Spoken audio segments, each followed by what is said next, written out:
네, 오늘 저녁에 주시는 말씀은 골로새서 1장 19절에서 23절입니다. 같이 한 목소리로 읽어보겠습니다.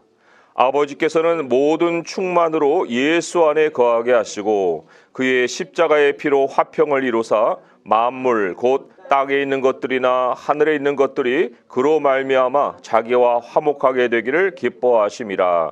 전에 악한 행실로 멀리 떠나 마음으로 원수가 되었던 너희를 이제는 그의 육체의 죽음으로 말미암아 화목하게 하사 너희를 거룩하고 흠없고 책망할 것이 없는 자로 그 앞에 세우고자 하셨으니 만일 너희가 믿음에 거하고 터 위에 굳게 서서 너희 들은 바 복음의 소망에서 흔들리지 아니하면 그러하리라. 이 복음은 천하 만민에게 전파된 바요 나 바울은 이 복음의 일꾼이 되었노라. 아멘. 예, 주변에서 일어나는 일들, 주변의 범위는 온 세상이 될 수 있어요. 그것이 그냥 일어나는 일이 아닙니다.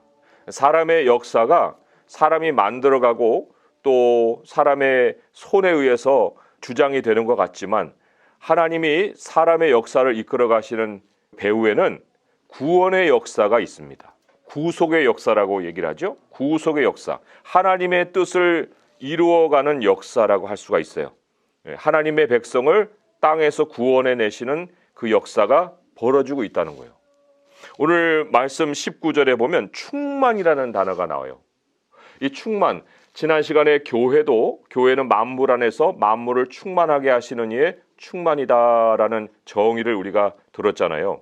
근데 여기 이 충만이라는 단어가 나올 때마다 매우 중요한 의미를 갖습니다. 여기 아버지께서는 모든 충만으로 예수 안에 거하게 하시고 이런 말씀이 있어요. 이게 그냥 쉽게 풀어질 수 있는 말씀은 아니죠. 그렇지만 이 교회가 만물이 가득 차서 흠이 없고 깨진 것이 없고 완전해진 그 상황으로 상상해 본다면은 모든 것이 완벽한 이 상황, 이거를 어디다 두셨다고요? 예수 안에 두셨다고 그랬어요. 자, 그런데 이제 그 하나하나를 좀 세부적으로 생각해 본다고 할 때 가장 우리가 지금 살아가는 이 세상의 기본이 뭐예요? 시간이죠. 지금 역사도 시간이 흘러가는 거잖아요. 하나님의 구속의 역사도 시간이 흘러가는 건데 갈라디아서 4장 4절을 한번 보시면 아주 하나님이 굉장히 비밀스러운 말씀을 우리에게 한마디 전하신 것이 있습니다. 갈라디아서 4장 4절의 말씀 같이 한번 또 찾아보도록 하겠습니다. 이거를 이 충만이라는 것과 연결시키지 않으면 그냥 훅 지나가 버릴 수 있는 그런 표현이에요. 그런데 굉장히 깊은 의미를 가지고 있습니다. 4장 4절이죠. 같이 읽어볼게요. 시작. 때가 참에 하나님이 그 아들을 보내사 여자에게서 나게 하시고 율법 아래에 나게 하신 것은 아멘. 자, 때가 찼다라는 것은 뭐 어떤 시기가 되었다라는 의미로 우리는 일반적으로 이해를 하잖아요.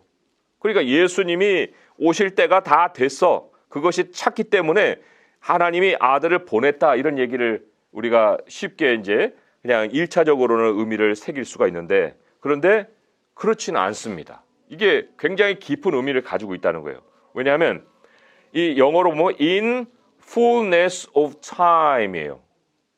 in fullness of time.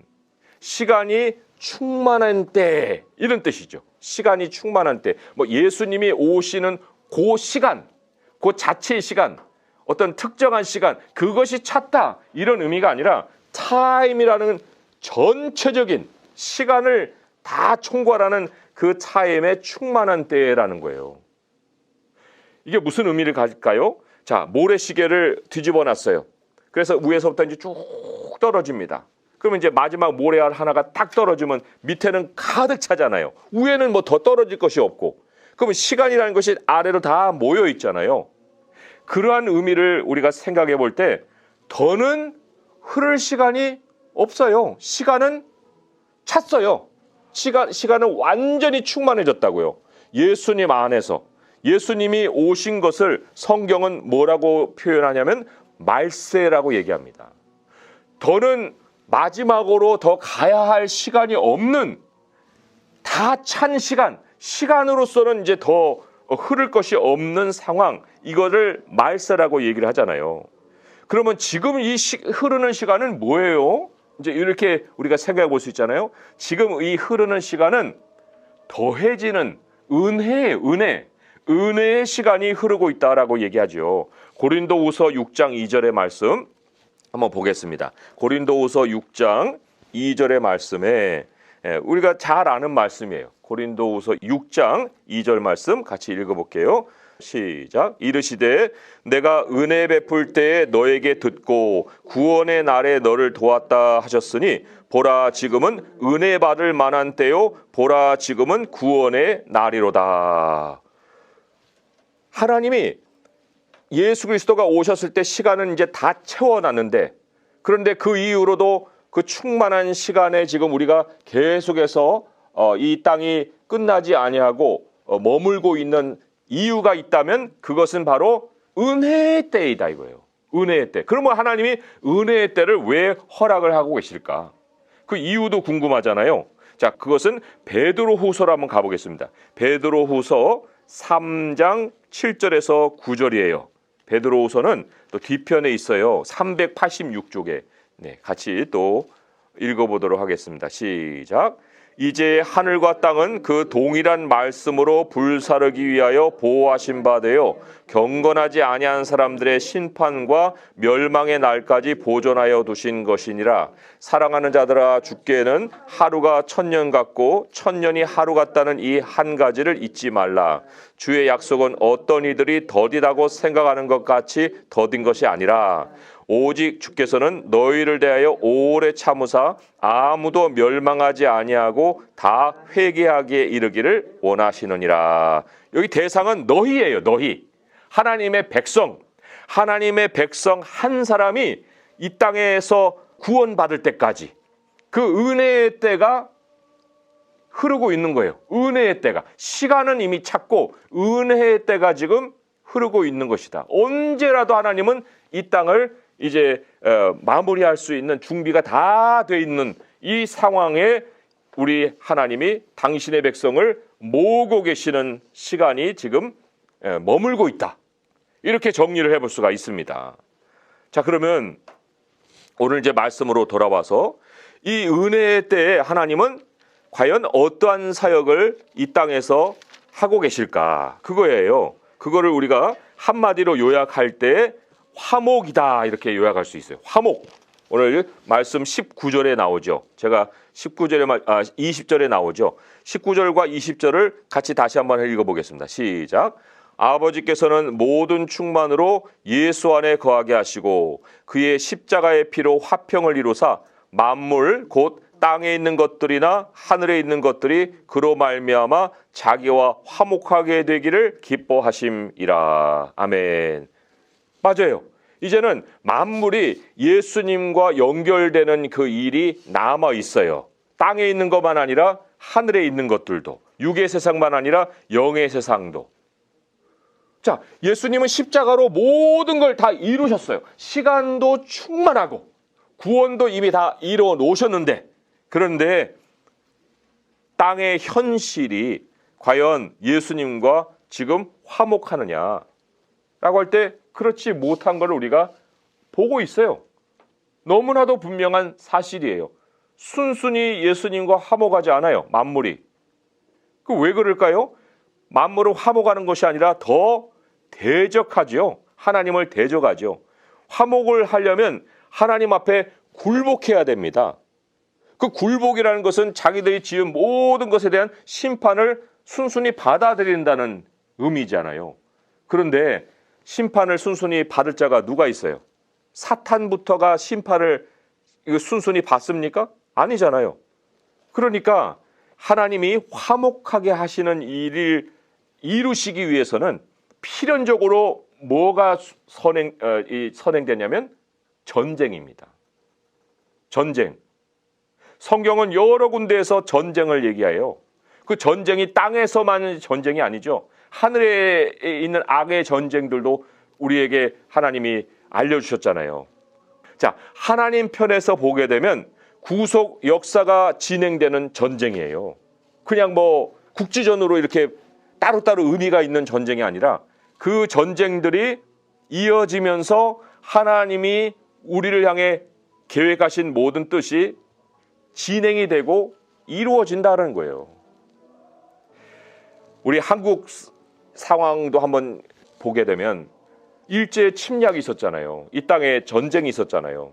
그럼 왜 그럴까요? 왜 일제가 이 땅에 왔을까요? 그리고 36년의 지배를 통해서 우리나라가 광복을 맞이해야 했는데 그 지배 속에서 뭐가 하나님의 구원의 역사가 진행이 됐을까요? 거기에는 교회의 역사가 있어요. 유교라고 하는 그 조선의 500년 체제가 다 무너졌잖아요. 그걸 하나님이 무너뜨리지 않으면 어떻게 무너졌겠어요?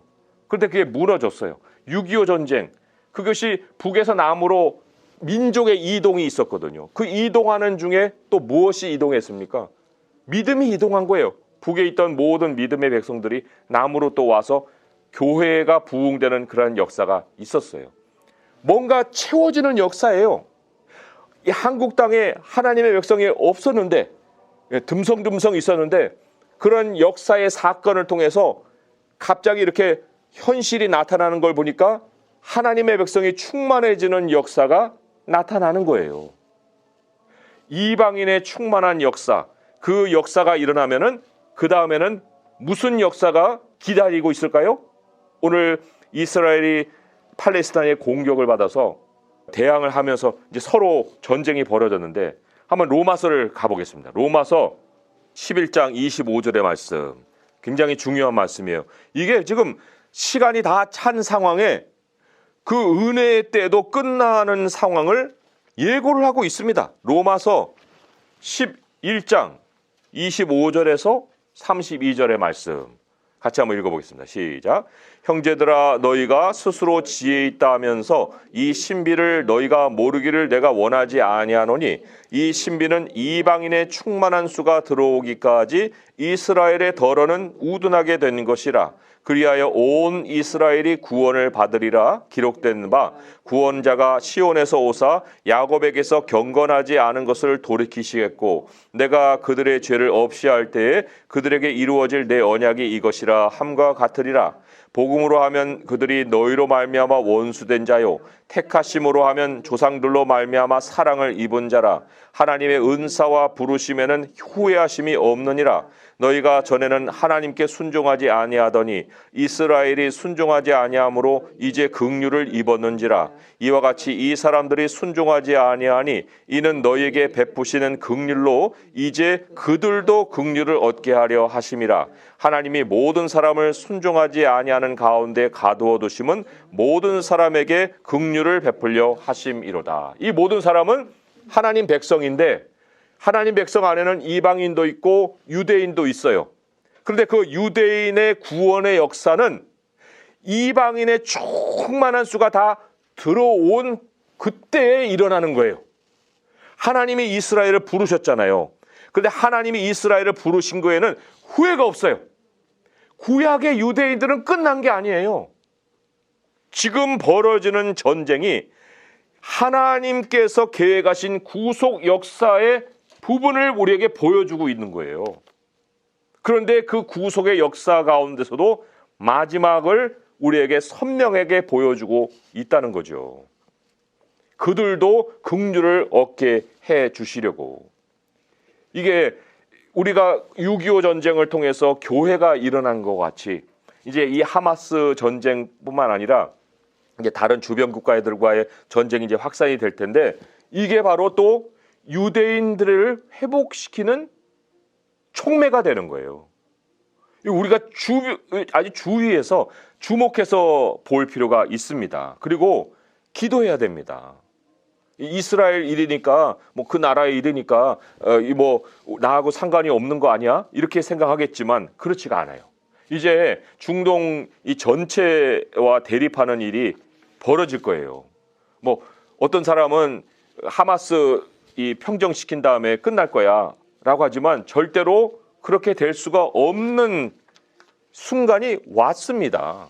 이번이 5차 중동 전쟁이라고 하지만 이게 중동 전쟁으로 될지 아니면은 세계 대전으로 번져갈지 그것은 하나님이 행하시는 모든 일들 가운데서 보면은 이거는 중동으로 끝나지 않을 확률이 훨씬 더 큽니다. 이스라엘 이제 사방에서 어려움이 닥칠 거예요. 지금 헤즈볼라도 레바논에서 공격을 시작했고 이란이 배후에 있는 걸 우리는 알고 있고 이스라엘과 이란의 전쟁이 될 거라는 것은 세상 사람들도 내다보는 일이에요. 아니 근데 우리 믿는 사람들은 그런 안목을 없나요? 그런 안목을 가질 수가 없나요? 성경은 더 분명하게 많은 것을 얘기하고 있는데. 근데 굉장히 의미심장한 예언이 하나 있습니다. 이사야서 한번 볼까요? 이사야 19장 24절 25절의 말씀. 성경은 인류의 역사를 다 기록해 놨어요. 말세도 구약에서 다 얘기를 해놓고 있습니다. 신약에서만 말세를 찾는 게 아니에요. 구약에 다 그런 것이 기록이 되어 있고 특별히 이사야서의 말씀에 그 말씀이 있어요. 이사야 19장 24절 25절 말씀 같이 한번 읽어보겠습니다. 시작. 그날에 이스라엘이 애굽 및 아수르와 더불어 셋이 세계 중에 복이 되리니 이는 만군의 여호와께서 복 주시며 이르시되 내 백성 애굽이여 내 손으로 지은 아수르여 나의 기업 이스라엘이여 복이 있을지어다 하실 것임이라. 이게 지금 이스라엘만의 얘기가 아니잖아요. 애굽도 나오고 아수르도 나오잖아요. 이 아수르는 오늘날의 이라크예요. 이라크. 그 아수르 땅에 바벨론도 있었고 그런데 이란은 달라요. 이란은 페르시아 지역이었어요. 그러나 여기서 말하는 아수르는 이라크 지역을 얘기합니다. 그런데 애굽, 그러니까 이라크 지역이라는 건 유브라데 강, 티그리스 강이 있는 그 지역을 얘기하는 거예요. 그 초승달 지역. 자, 그런데 하나님의 말씀에 아니 이게 무슨 일일까? 아니 이스라엘이 세계 중에 복이 돼야 되는데 왜 애굽 및 아수르와 더불어서 셋이 세계 중에 복이 되지? 이런 이제 의문을 가질 수 있잖아요. 자, 이게 하나님이 화목하게 한다라는 말에 그 모든 것이 다 연결되어 있는 말씀이에요. 자, 이게 왜 그러냐면 창세기로 가봐야 돼요. 창세기 15장 18절의 말씀. 하나님이 아브라함에게 땅을 약속했어요. 땅을 약속했는데 그 땅의 범위가 얼마나 될까? 할 때 창세기 15장 18절 말씀. 네, 같이 한번 읽어보겠습니다. 시작. 그날에 여호와께서 아브라함과 더불어 언약을 세워 이르시되 내가 이 땅을 애굽 강에서부터 그 큰 강 유브라데까지 내 자손에게 주노니. 이스라엘 땅이 가나안 땅인 줄 알았는데 아니에요. 애굽 강에서부터라는 것은 나일강 북쪽이죠. 아프리카 그 이집트 북쪽서부터 지금 이라크 유브라데 강까지예요. 이게 이루어진 적이 있나요? 이루어진 일이 없어요. 하나님은 근데 이것을 아브라함 자손 이스라엘에게 주시겠다고 약속하셨습니다.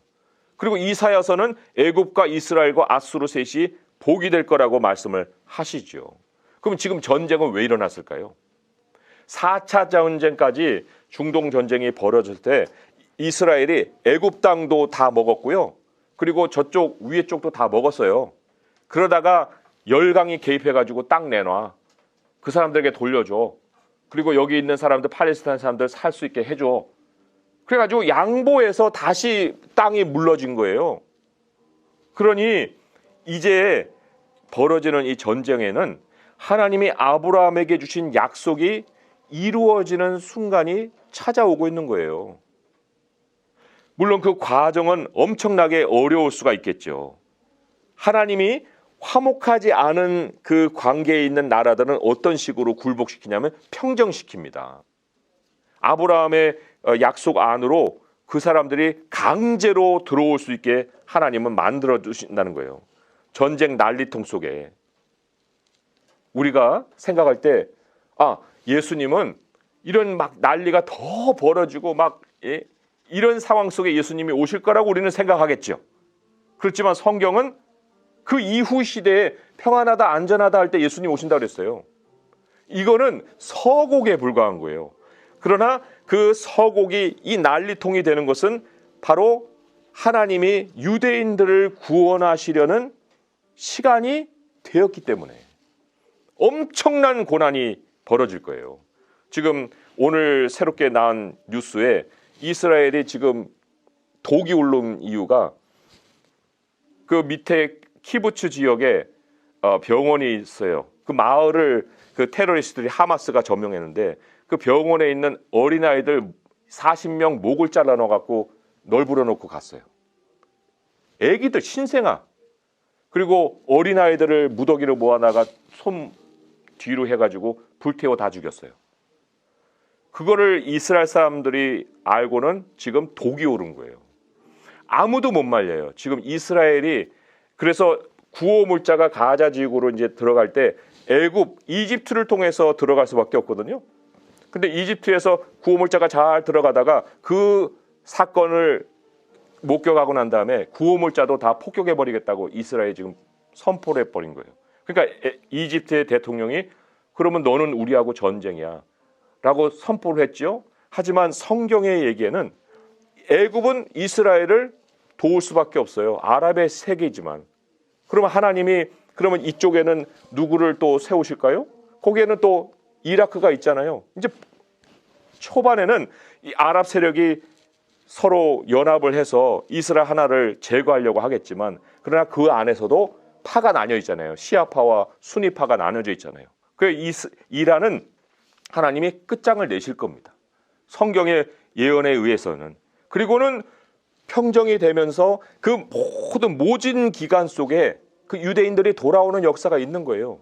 그리고 그것이 평정되어서 평안하다 안전하다 할 때 이 성전산에서 벌어지는 일이 이제 그 후차적인 일이겠죠. 평화를 앞세우는 어떤 한 인물이 이제 나오게 될 텐데 그러면 그러한 전쟁통에 중국과 대만은 그러면 조용하겠느냐? 조용할 리가 없죠. 왜요? 하나님이 마지막에는 모든 만물이 화목하게 하는 역사를 이루신다는데 그런데 화목을 자기들이 강제로 할 수밖에 없는 상황에 몰리잖아요. 내가 왜 심판을 자원해서 받아? 이런 상황이 될 텐데 그렇게 되면 모든 것들이 하나님을 대적하게 되면 중국이 대만을 안 치겠어요? 칩니다. 그럼 뭐 맞고 안 맞고의 문제가 아니에요. 그렇게 될 수밖에 없어요. 그러면 북한은 어떻게 되겠느냐? 이미 우리나라는 전쟁을 통해서 하나님이 의미 있는 구속사를 일으키셨어요. 이제는 북한이 우리나라를 치는 전쟁이 아니라 통일이 되는 것이 남은 거예요. 그러나 우리는 깨어 있어야 됩니다. 기도해야 됩니다. 하나님께서 이 북한도 통일이 돼야만 이 지구상의 평화라는 것이 순간적으로도 이루어질 수 있거든요. 하지만 진짜는 그 이후예요. 진짜는 그 이후라고요. 하나님이 이루어 놓으신 화목 속에 사람들은 그것을 자기들의 이익을 위해서 이용한다니까요. 그때에 과연 우리는 어떤 모습을 가져야 될 것이냐. 세상 역사의 화목이 결코 세상 사람들이 서로 잘 사는 이런 상황으로 마무리되는 것이 아니라 결국은 지금은 유대인과 중동의 갈등이지만 마지막은 기독교와 세상의 갈등이에요. 그게 남은 거예요. 오늘 말씀으로 돌아오겠습니다. 말씀으로 돌아오게 되면 그 화목 이후에 하나님이 우리에게 부탁하시는 것이 있죠. 22절에서 23절의 말씀 같이 한번 읽어보겠습니다. 시작. 이제는 그의 육체의 죽음으로 말미암아 화목하게 하사 너희를 거룩하고 흠없고 책망할 것이 없는 자로 그 앞에 세우고자 하셨으니 만일 너희가 믿음에 거하고 터 위에 굳게 서서 너희 들은 바 복음의 소망에서 흔들리지 아니하면 그리하리라. 이 복음은 천하 만민에게 전파된 바요 나 바울은 이 복음의 일꾼이 되었노라. 아멘. 우리에게 중요한 것은 세 가지예요. 여기서 믿음에 거하고 믿음에 거하고 이 믿음이라는 것은 시간을 통해서 그것이 참이냐 하는 것이 증명이 될 수 있어요. 10년을 같이 믿었는데 10년 후에도 떠나는 사람이 있거든요. 이 믿음이라는 건 끝까지예요. 끝까지라는 것에 이 믿음의 진정성을 우리가 발견할 수 있는데 하나님은 이런 여러 가지 과정과 상황을 통해서 하나님 백성의 믿음을 시험하기도 하지만 믿음이 아닌 것을 벗겨내기도 하세요.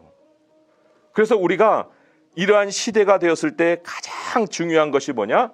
믿음을 지켜야 된다는 거예요. 믿음이. 끝까지 예수님이 마태복음 10장 22절에 마지막에 대한 여러 가지 이야기를 하셨지만은 마태복음 10장 22절의 말씀을 제가 하나 읽어드리면 이런 말씀이 있어요. 마태복음 10장 22절에 또 너희가 내 이름으로 말미암아 모든 사람에게 미움을 받을 것이나 끝까지 견디는 자는 구원을 얻으리라. 끝까지. 자, 그러면 두 번째는 뭘까요? 터 위에 굳게 서서 그랬어요. 터는 예수님인데 서는 것은 진리예요. 우리가 진리를 지켜야 됩니다. 그때 가면은 이제 진리를 타협하게 만드는 세상의 도전이 있을 거예요. 하지만 우리는 끝까지 믿음과 그 진리로 우리 터를 지켜내야 돼요. 그리고는 복음의 소망에서 흔들리지 않는다. 복음의 소망이라는 게 뭐예요? 예수 그리스도의 다시 오심이죠. 다시 오시는 예수님, 우리가 부활하는 그 소망이에요. 그러기 위해서 이 땅의 시스템들이 이제는 고도로 발달할 거예요. 그리고는 짐승의 표를 강요하겠죠. 짐승의 표도 정교해지게 돼 있죠. 하지만 그런 일들이 벌어질 때는 반드시 끝이 너무너무 가까운 때인 거예요. 지금은 끝에 대한 징조만 보일 뿐이지 언제가 끝이냐 하는 것은 아직은 그 불법의 사람이 나타나지 않은 상황에 지금은 끝이라고 할 수가 없지만 그러나 시간은 다 찼다는 거죠. 전쟁은 우리에게 여러 가지 두려움을 가져다 주긴 합니다. 그래서 그 두려움 속에서 내가 어떻게 견뎌낼 수 있지? 믿음을 막 흔들고 또 경제적으로도 막 흔들리고 막 이러다 보면은 참과 거짓도 가려내지 못하고 그냥 자기 육체의 생존을 위해서 살아갈 수도가 있지요. 하지만 이 마지막 때에 우리가 하나님 안에서 잘 견뎌낼 수 있으려면은 하나님과의 화목을 힘써야 됩니다. 예수님이 그걸 위해서 돌아가셨잖아요. 그러니까 이럴 때일수록 세상에다가 눈을 두고서 막 혼란해질 것이 아니라 더 하나님께로 나아가서 하나님과의 관계를 깊이 하고 하나님과 대화하고 하나님과 화목하고 이 기간이 하나님과 화목하게 되는 기간이다라고 생각하고 유대인도 하나님이 돌아오게 하시고 이 화목의 역사가 있을 것이고 이 나라도 통일이 또 이루어질 것이고 모든 갈라지고 있는 이런 상황 속에 이루어지는 것은 하나님의 화목이고 그러나 그 이후에 이 믿음에 대한 도전이 더 심해질 텐데 그때의 부활의 소망에 흔들리지 아니하고 끝까지 믿음으로 견뎌서 우리 주님이 오시는 것을 정말 환영하고 영광 중에 주님을 맞이할 수 있는 성도 될 수 있기를 주님의 이름으로 축원드립니다.